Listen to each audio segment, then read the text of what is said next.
It's our pal Scott Abraham from ABC7. Hey, Scott. Good morning, fellas. Good morning, Scotty. Scott. What's been the vibe this week with Jaden back playing? You couldn't really tell they're on a 3-game losing streak. You couldn't really tell they're 3-5 on the season. I mean, they're optimistic. They're ready to go type deal. They believe they can turn their season around. So, they know what's in front of them. They know these 2 games with Seattle and Detroit are just massive in terms of trying to claw themselves out of this hole. So we'll see what happens on Sunday night. I think you talked about it on your sportscast a couple nights ago. Jaden just has to come alive. He's got to be Jaden of last year. That's what we need to see. Right? He needs to find his cape. Tell his mommy to go find his cape. Tell the mommy to go get the cape. I mean, I know he's limited with the people to throw to because Terry's obviously out, and we'll see what Debo gives you. But Jaden just has to ball out. He's got to be that Jaden that you saw last year against Cincinnati. That Jaden you saw against Detroit and Tampa Bay. He's just got to, unfortunately, probably put this team on his back a little bit and will them find a way. Find a way. It doesn't have to be pretty. Doesn't have to be a blowout. They just got to get these wins, guys. And it's going to be challenging because I feel like defenses are playing Washington differently with no Terry McLaurin on the outside, no downfield threat where it's really limiting their running game and they can, stack more people in the box. And they're basically daring a Jalen Lane or daring a Luke McCaffrey to beat them downfield with those downfield throws. And they're just not the same as a Terry McLaurin. So that's the challenge there where Seattle is the top rush defense in the NFL right now. So it's a challenging matchup, but Jaden's got to kind of do it with his arm and his legs against the Seahawks on Sunday. Agreed. And you mentioned it. I do think they do have to take those shots downfield because Seattle is just going to be tough to run against. I just, it's the horizontal pass game is good to a point, but they got to take some of these shots, guys. And with no Terry, who's that guy? They don't have Noah Brown. He was a downfield threat. Debo's not necessarily that downfield guy. He's more of a wide receiver screen, quick passing game. So that's the challenge right there. They got to somehow find those explosives down the field, those chunk pass plays to keep the defenses honest. Yeah, and Cliff talked about it, was asked about it. Yep. And, he mentioned even Diami not having him this year. Has anybody asked him? I mean, everybody knows Lane has the speed. I understand he's inexperienced. Maybe he can't, run the routes great, but just send him down there as a decoy, for heaven's sakes. Or just take a shot with him.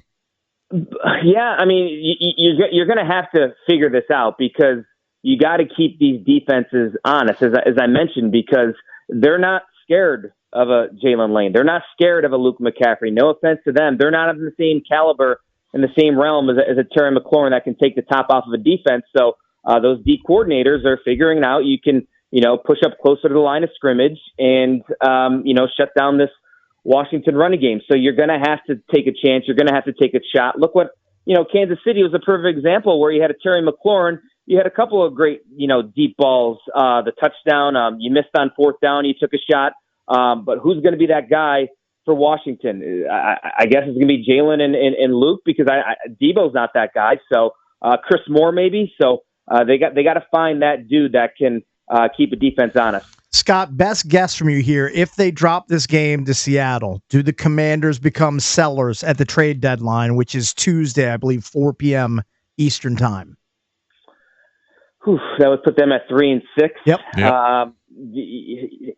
You got to believe that Adam Peters would probably think long and hard of moving some pieces because at that point, with the tiebreaker scenario for an NFC wildcard, if you drop another one to an NFC opponent in Seattle, that's tough sledding. Certainly, you can have a chance in the division if you run the table in terms of beating Philly twice, beating Dallas, and beating the Giants again.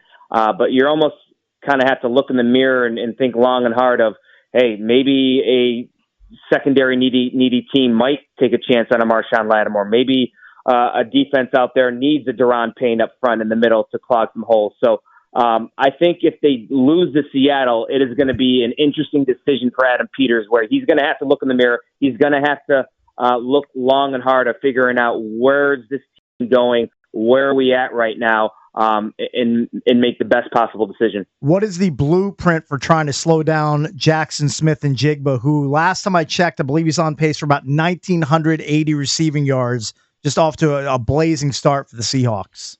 Yeah, he's really good. I wish I had him on my fantasy team. Me too. He's been incredible. The leap he's made from year one to year two has been tremendous, and he's the guy. He's an all-around receiver. He can run every single route. He can take the top off of a defense. So the blueprint is you hope Marshon Lattimore can duplicate that performance he had against Kansas City, because I thought that was probably one of his best games in a Washington uniform. And you just got to hope he does his thing. Pressure always helps. Sam Darnold is not Patrick Mahomes. I was on your program last week, and I thought you were going to get a great effort from Washington. You had a great effort in the first half. I hope they can bottle that up, that effort, that intensity, flying around with the football, that defensive mentality they had against Kansas City, and carry that over into Seattle. Because, again, Sam Darnold is not Patrick Mahomes, and I felt like that Kansas City second half, they basically got Patrick Mahomes. That was the big difference maker in my eyes of him making plays and getting out of the pocket, buying time. And I felt like that's why Kansas City won that game in the second half. So can you get Sam Darnold off his spot? Can you get him uncomfortable where you don't have a Jackson Smith-Njigba roaming free and he has all the time in the world to work his routes and get open? So I think, a Jacob Martin sacking, Patrick Mahomes twice on Monday was fantastic. He's got a great motor. He's playing with a lot of confidence right now. Do you bring, more people off the edge like Frankie Louvu or Von Miller and more pass situations? So I think pressure is key because, pressure the defensive line and the secondary goes hand in hand. So if you get home to the quarterback, it makes the job a lot easier for the Marshon Lattimores and the Trey Amoses back. Talking to Scott Abraham from ABC7, sports director and anchor, and you're at the park all the time. You were there during training camp, all these mini camps. I want to go back to Lattimore because he's been a lightning rod. Jason's kind of backed him. He's crushed him. Most fans crush him. And certainly he's had a lot of games where he struggled. But take me back to training camp. What were you hearing about him besides him being healthy? And was he looking good? What were the expectations for Lattimore coming in? I mean, I said it on my program and I said it on your program. I thought the X factor and the difference maker for this defense was going to be the way Marshon Lattimore played this season. And when I talked to him, I talked to him a couple times off the field in training camp. There was a hunger, there was a focus that I appreciated, knowing he feels like he has something to prove from his downer of a season a year ago with the injury. So I felt like he was in the right headspace. He looked good. He looked fluid. He looked fast. He looked quick. But again, you don't really truly know until you go up against opposing teams. It's one thing going up against your own guys every single day and repping, knowing their tendencies, where it's, you're up against a CD Lamb, you're up against a neighbor's Jackson Smith-Njigba. So I felt like there was expectations that Marshon Lattimore was going to have a bounce back season. And right now, other than this one game against Kansas City, he struggled. Yeah, two questions. I know you're barely there, but like in training camp, I don't know how much you guys were you guys able to watch full practices in training camp or just 20 minutes at a time? Yeah, we're allowed to watch the entire thing. Right. We just can't film certain segments. Okay. So in training camp, because I'm kind of being a jerk, but I'm also being serious. I've been saying all week, I didn't know that Lattimore was actually capable of making a play on the ball. I really I was like, oh my God, I've never seen him literally never seen him do that here. I was stunned that it was him. In training camp, did you ever see him intercept balls, make plays on balls, jump routes, or anything like that? Yeah, I don't remember an interception, but I do remember a couple of jump routes, a couple of pass breakups. He made some plays, so it wasn't like he was just matched up there and not doing anything. So I certainly saw him active in certain situations. So not necessarily. I don't remember like a big pick six or breaking on a ball and taking it to the house type deal. But something. Something. You did see something. Okay, all right, that's good, because I was stunned. Yeah. Let's see if he could do it 2 weeks in a row. So when he made that interception, EB, you were probably like, what is this, huh? Well, no, I didn't. I would have bet all the money it was anybody but Lattimore. It didn't compute. Like I was like, well, who did that? And when I saw it was 2 or whatever the hell they said it was him, I literally was floored. My jaw hit the ground. I didn't know he was capable. Well, it seems he's most comfortable in that press man, coverage, and that was the scenario on that play. Yeah. So good on him. And I'm just being kind of a jerk, but honestly, I hadn't seen it. Yeah, he is. He's being a jerk. I'm being a jerk, but I honestly hadn't seen it. So, and I'm being honest. But here's the second part of my question. Yeah. The Wagner, dilemma that we keep asking everyone. It appears obvious they're just not going to take him off the field. Like, everyone loves him, even though teams are exploiting him. They're finding ways to exploit him in the passing game. We know he's a leader. We know he's, everyone loves him. But he's being exploited, and yet they're not moving him. Like, he's playing every snap. But my counter, though, what's the alternative? Like, you want to see him out there? Anybody? Yeah, I mean, okay, again, he's one of the best premier tacklers in the run game there is. Right. Again, we go back to the problem, as you mentioned, these offenses are finding ways to isolate Bobby Wagner in those passing situations where he has to cover a tight end or a running back, and that's a loss every time for the Washington defense. So how do you get around that? Do you take him out on those passing situations? But the problem is, some of these teams are isolating him on a first down or a second down. So I don't think, there's a better alternative right now to take a Bobby Wagner, your heart and soul of your defense, the guy that is the leader in the defense that makes calls, that can time up a blitz like no other. You just kind of have to live and die with that scenario. Yeah, they're implementing a McGee a little bit more. They're implementing a Tyler Owens a little bit more. But I think they're doing those baby steps. You have to, crawl before you walk before you run. But maybe as the season, if it goes downward still in the second half of the season, you might see a little bit more of a McGee out there. I guess the alternative is you blitz him, right? So not expose him.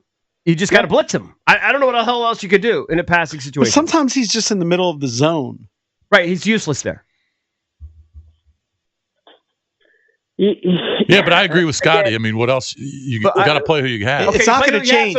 So then you blitz him at least. He's literally played in 100% of snaps. Passing game. He's literally played in 100% of snaps in all but one game when he played 90%. Right. Yeah.